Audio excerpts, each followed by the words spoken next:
ไอ้กับคนด้วยกันเนาะ โดย ใหญ่มากจากความฝันนะเราเรียนจบเลยอยากอย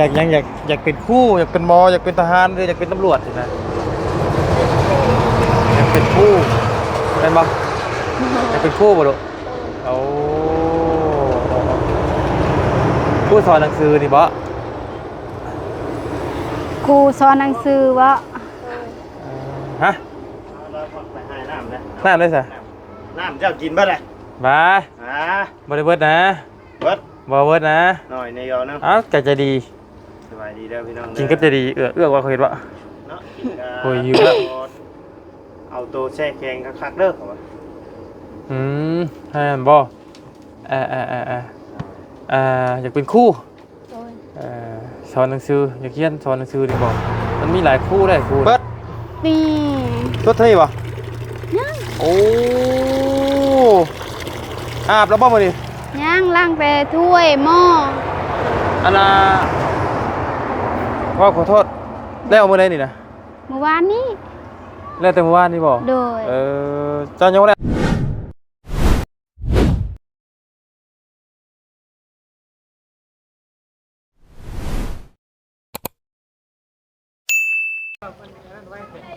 พี่น้องเอ้ยทักทายกับสบายดีและสวัสดีเด้อพ่อแม่พี่น้องเนาะเบิดกุศลสู่คนพี่น้องเอ้ยเนาะเอาเดี๋ยวมาเบิ่งน้ำในของทางน้องสาวซีดอกเคอีกรอบหนึงพี่น้องก็ต้องว่าใส่ต่อหน้ามาได้แห้งทำไรพี่น้องกันเนาะแต่ว่าน้องเพิ่นอยู่ใส่ไผสาวผู้นั้นน่ะเป็นไผสบายดีแม่อะยะ โดย สบายดี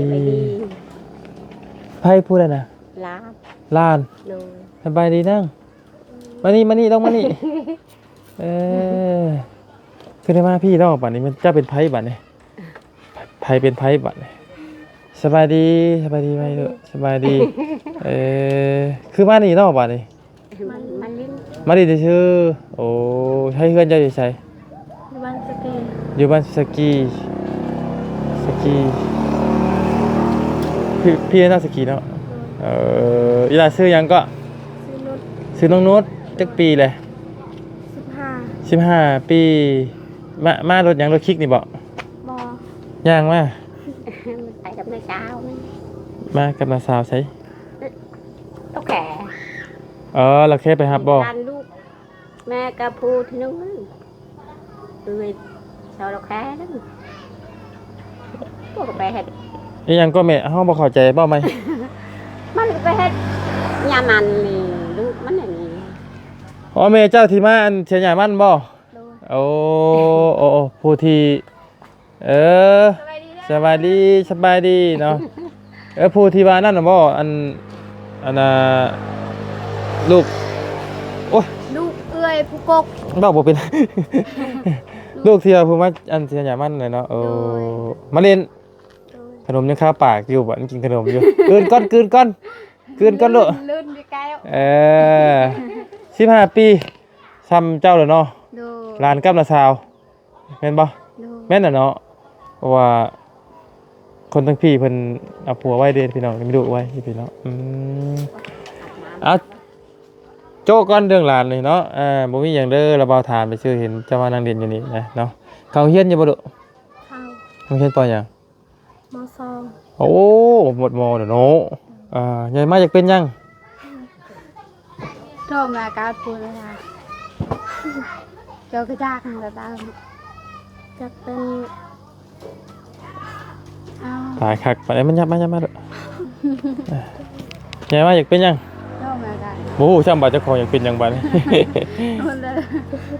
เราเป็นคนยานคนเดียว บอกว่าเราบ่ถามมาความฝันนะใหญ่ นั่นแหละว่าเราคิดยังบออกเลย เอาย่านยังว่ายังนะย่านนะว่าอยู่ ยานยังเนาะอายกับ ไอ้กับคนด้วยกันเนาะ โดย ใหญ่มากจากความฝันนะเราเรียนจบเลยอยากเป็นครูอยากเป็นหมออยากเป็นทหารหรืออยากเป็นตำรวจนะอยากเป็นครูเป็นบ่อยากเป็นครูบ่ลูกเอา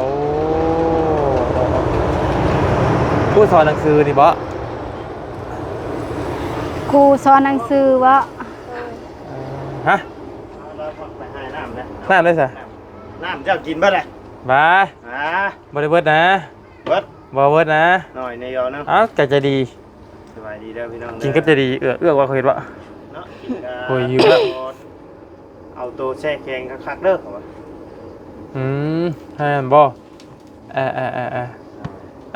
ยากเป็นครู โดย สอนหนังสืออยากเรียนสอนหนังสือนี่บ่มันมีหลายครูได้ครูน่ะครูแบบใดล่ะบัดนี้ครูสอนเนาะครูมวยก็มีได้ ครูเต้นก็มีครูเต้นมีหลายครูเลยครูสอนหนังสือพี่น้องกล้าบาสิเรียนฮอดไสดอก อยากเรียนม.6 โอ้คือบ่ฮอดม.7ดอกจบม.7แล้วเป็นหยังเขียนได้อ่านออกอยู่ดิเขียนได้อ่านออกอยู่บ่ได้อยู่เนาะโอ้2 บวก 1เป็นเท่าไหร่ลูก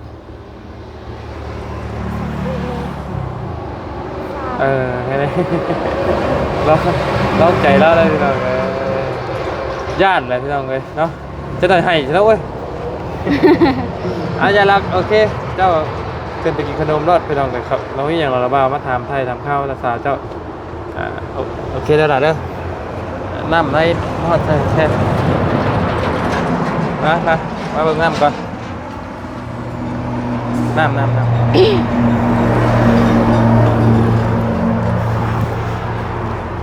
เปิด นี่ ตัวเท่บ่โอ้อาบแล้วบ่มื้อนี้ ย่างล้างแต่ถ้วยหม้อ อันน่ะว่าขอโทษแล้วมื้อใดนี่นะ เมื่อวานนี้ แล้วแต่เมื่อวานนี่บ่ โดย เจ้ายังบ่ได้อาบเทื่อบ่นี่ ย่าง เพิ่นขุดแต่พ่อว่าบางเพิ่นขุดวานนี่เจอบ่ เราขุด2-3บอนเดี๋ยวไอ้บอน2บอนแล้วก็ตัวนี้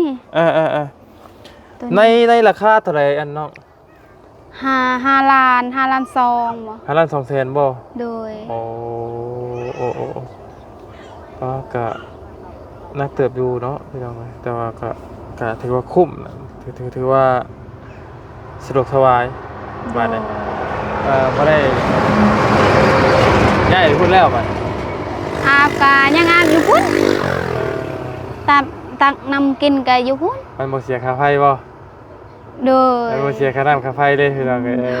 อันนี้มันต้องได้เสียค่าน้ำเด้ โดย โอ้ยเสียก็บ่กี่พันดอกอีหล่ะเสีย แต่ ก็ ว่าอาบ บ่ได้บ่เสียก็บ่ฮอดแสนดอกน้ำซื่อ แต่ว่าเคยอาบน้ำนั้นแล้วก็อาบนั้นนะ แล้วแต่ดอกนะ โดย แต่ว่าเนาะถ้ามีปูนเนาะพี่น้องมาลาดให้น้องเพิ่นได้จักสอบหนึงพี่น้องแบบปูนนะพอได้ล้างถ้วยล้างชามมันจังบ่เปื้อนอยู่นะ โดย บัดหน้าฝนหน้าหยังว่านี่เปื้อนได้นี่เนาะคือสิเปื้อนแห้งบัดช่วงหน้าฝนมานี่พี่น้องเอ้ย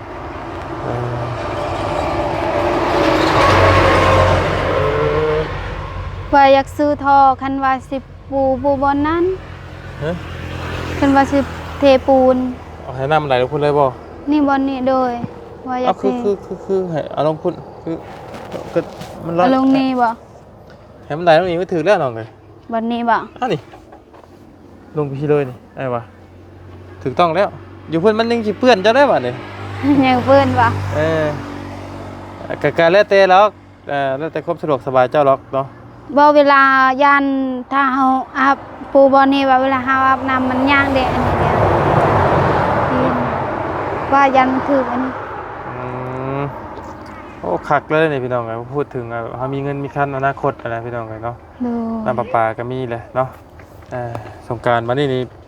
จับสีดใช่เลยดิ ดินน้ำสงกรานต์ด้วยจับสีด สีดแห้งบัดเขาล้มนั่นพากันปบ เอากับบุสีดใส่ตาเขาแล้วเนาะเขาก็สีดใส่ยันกระต้นกระโตคอยซื้อแล้วคอยสีดเล็กหน่อยเนาะระวังแล้วไปชาน้ำใส่เขาระวังเขาล้มเด้อ นั่นแหละแบบว่าบ่เคยสระเด้ เดี๋ยวเฮ้ยบ่เคยเห็นบ่เนาะ ดูบ่ เรามาเริ่มทำเรื่องนั้นเจ้าอะไรเข้าใจแล้ว เรื่องใบครัวบ่มีแต่ มื้ออื่นสิไปส่งปึ้มที่แต่แบบว่าเซ็นแต่ละบ้านนี่แบบว่าในบ้านแล้วก็คุมบ้าน ว่ายังไงก็ยังบ่สำเร็จบ่ตอนนี้ โดยยังมื้ออื่นต้องไปส่งอันนั้นอีกแล้วอยู่เซโปน อืมไปกับสาวเฮ็ดกาวไว้เนาะ ไปกับแม่เราให้ไป วันให้แม่ว่าวันนี้ โดย เพราะว่าต้องไปเซ็นอหย่างเขาเนาะเอากามีแต่ว่าขอให้ผ่านและอย่าของอย่าค่าเด้อ โดย เบิ่นนี่เนาะขอให้ผ่านอย่าของอย่าค่ากกหมาใหญ่นี่จักปีแล้วน้องนี่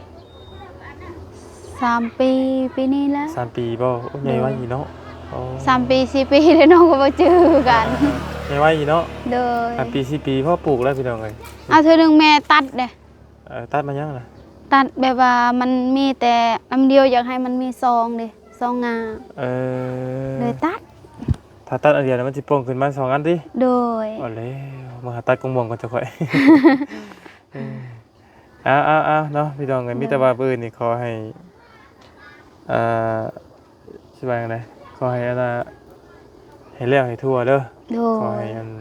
ผ่านซะเนาะเอามีแต่ว่ามายินดีน้ำเรื่องน้ำเรื่องในเนาะน้องเด้อเนาะพี่น้องโอ้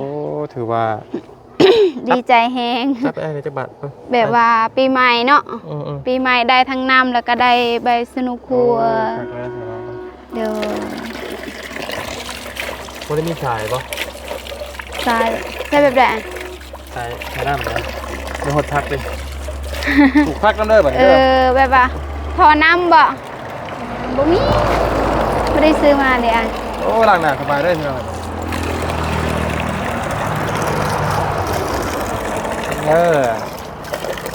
เอาพอให้ล้างถ้วยล้างบ่วงเนาะ โดย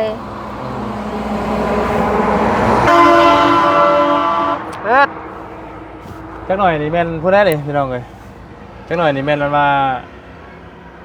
ทางบ้านพุ่นน้ำเบิดนี่มาขอใส่พี่ได้บ่ โดย กับดีละเนาะเป็นปั่นกันใส่แหละน้องเอ้ยเนาะ โดย ใส่กันทั้งเจ้ากับมึงเถื่อมัน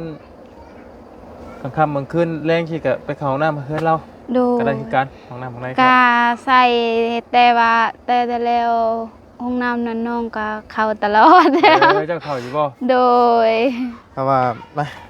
มันก็จำเป็นเลยพี่น้องกันเนาะ โดย บททุกข์ใส่น้ำกันและใครกว่าบ่ได้ใส่เนาะ โดย ใครกว่าบ่มีใส่มาสามิตรไอ้ออกก่อนเด้อ โดย เดี๋ยวดีมีเฮงสบายดีละสบายดี สบายดีเด้อ สบายดีเนาะขอโทษหลายๆเนาะมือวานก่อนขอโทษเด้อวานเด้อ บ่เป็นหยังน้องก็เลยน้องยังจะพูด ไอ้ก็อยากหัวคือกันขอโทษหลายๆล่ะยังรู้สึกผิดต่อน้องเพิ่นอยู่พี่น้อง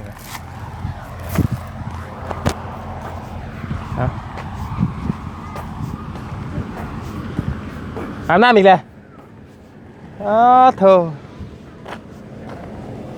ปักสบายดีเด้อน้องๆกังมีเพียงเลยให้พ่อจะไปใส่จะใส่ไปกับไผใช้บ่บุญคือหาอยู่กินนี่ไปไหมบ่คือว่าบุญกับมากกินนี่หรือว่าบุญสิพาเมื่อไปซื้อตอนนี้บ่โอ้ซื้อเฉลียนมันถือบ่อยเฉลียนอยู่เห็นน้ำอยู่บ้านดงน้ำแพงบ่ ถูกในซื้อเซโปดมันแพง เมื่อไหร่จะไปใส่จ้ะ เฮ็ดยังกินนะอันกองมี ทำมาเสือจะไปซีบรุ่นบัสเซ่บ ฮะ ไปแต่เด้อ บ่ตาบ่จากเบิ่งซื้อๆบ่กินเนาะพี่น้องเอ้ย กินแพงอ่ะเฮ้ยจะมากินก็เสียใจเด้ เสียใจเรื่องยัง สบายดี ตัวเองบ่ได้เก่งก็เสียใจเนาะ ใจในซ่าเลยเนาะ เบิ่งแล้วว่าเบิ่งไฟ น่าซาว่าเสียจะค่อยเสียมากองขึ้นยาว คน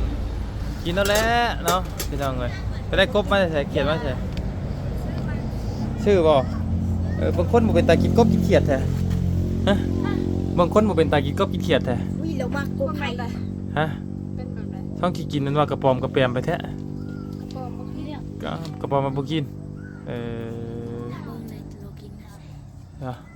เห็นบ่ชื่อเท่าไรเจ้าชื่อไว้ใช่ไหน กำลังนี่ซื้อ ชื่อไว้ใช่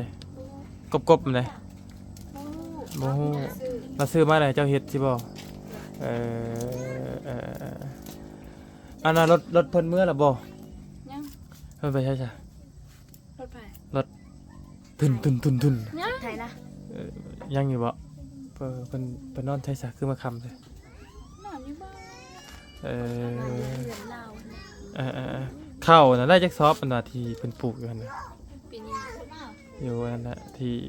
สาวสาวสาว ชาวสอบบ่นั่นน่ะที่เพิ่นไปไทยนะนิดหน่อยเนาะคือว่าใหญ่นึง มันเปลี่ยนบางไง มันบ่งามเนาะดินน่ะนะคือว่าได้มันเป็นดินภูเขาน้ำบ่นั่นเนาะ สาวอยู่สาวทางก็ เอาพี่น้องเลยพอดีทางอนาเมายาวพี่น้องเลยเนาะอาจจะมาถามทางน้องกองมีเนาะ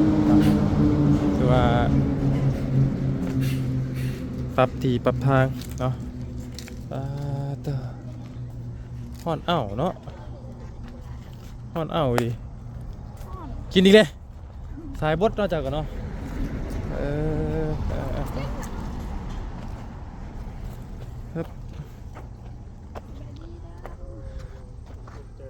จักเราอยู่บ่บ่จักเราจักบ่จักเราอยู่บ่ โอ้แล้วเนาะ ซื้อยังบ่ทำเด็กน้อยพวกนั้นครับ บอกแล้วบ่จือกัน ชื่อเนาะ ชื่ออยู่บ่จักชื่อ ถือใจดิ เอาลูกเพิ่มเมื่อเราบ่มี เมื่อแล้ว ขอแล้วไปรัดน้องเพิ่นอยู่พุ่นเพิ่นลักมาพี่บ่ คือผู้ใด เบ็ดนี่แหละ แล้วมาล่างเด้มันไปบ้านแล้วมาไปบ้านนั่นแหละมาทางนี้เลย เจ้าเห็นว่าข่อยไป เด้ นึกว่าเห็นแล้วปล่อยข่อยไปเลยนะ จังไปเห็น นอนใส่บ่แรงเลย นอนเพื่อน ก็ไปนอนโรงงานบ่เมื่อคืน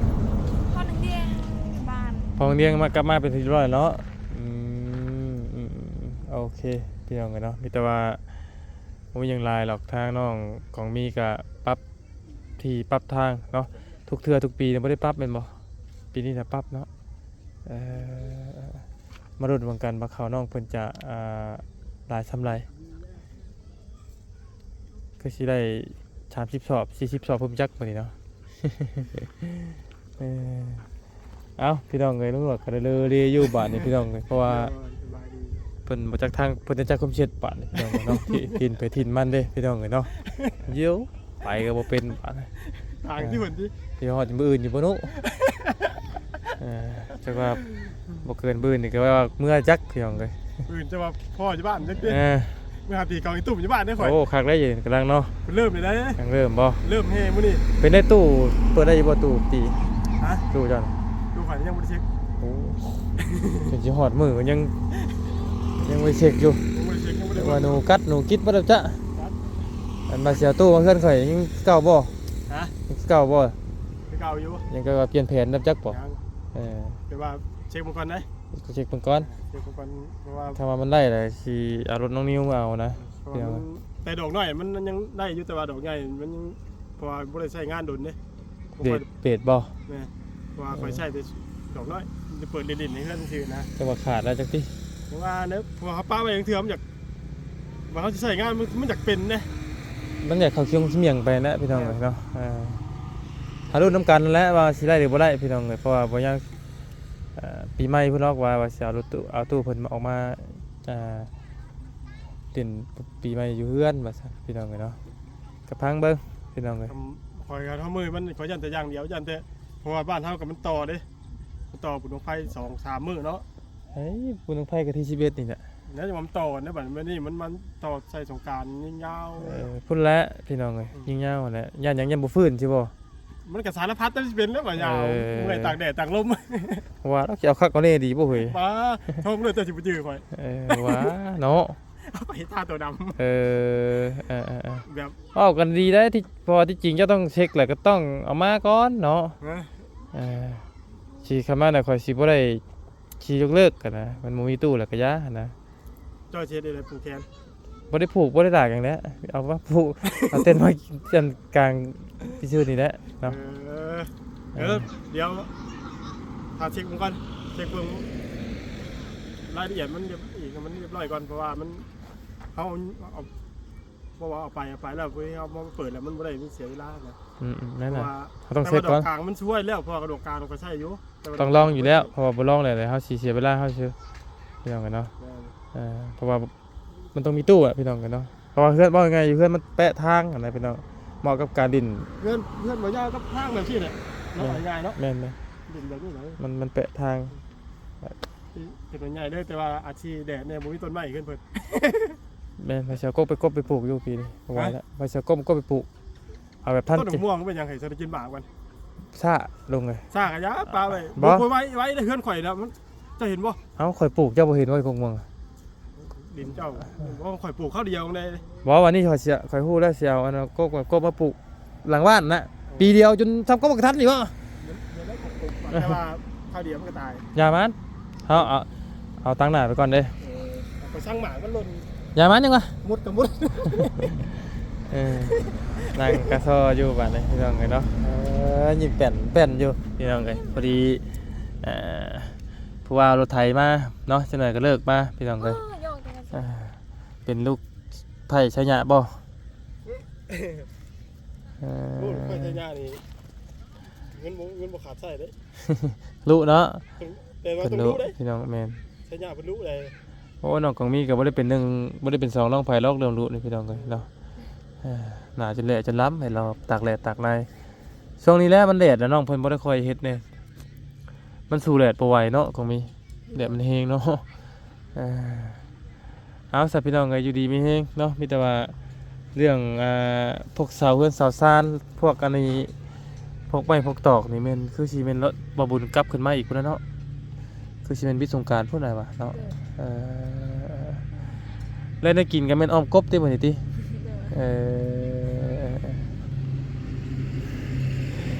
นี่ตะโดยกับโดยบาดนี้ภาษาพี่น้องกันเนาะคำมืดตื่นตาเลยเดี๋ยวไอ้ออกมาป้าก่อนเด้อซะเด้อเดี๋ยวบ่อื่นสั่งพอกกันใหม่เนาะพี่น้องเลยก็ดีมกดีใจนำหลายๆที่ได้ปรับปินนะ